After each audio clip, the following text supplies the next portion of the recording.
Hi friends, I'm Tilak. You're watching Tech May Be Unique, and today we're going to see how to unhide the following tab on your Tumblr account or Tumblr app on your mobile phone. And if you're new to this channel, make sure to click on the subscribe button below. We just quickly move on to the video. So how to unhide the following tab on your Tumblr account on your mobile application. It is going to show this video. For that, first of all, click on the setting option on the top. After clicking on the setting option, you have this option called pages. Click on the pages. Now you have a three option. Here I just talking about the third option, actually the following. The Tumblr you follow has the tab has been turned off. If you just want to preview your Tumblr account, click on the view section on the bottom. So here it shows two options like post and likes. So you just need to turn on those. That's it.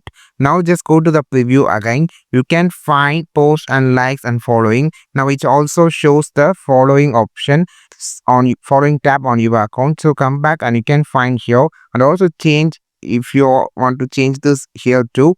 So this is how you just enable the Tumblr application about the following tab. I think this video helped you a lot. Like this video, share this video, subscribe this channel. We will meet our next video with the super valuable content. This is Tilak signing off from Tech May Be Unique. Have a wonderful day.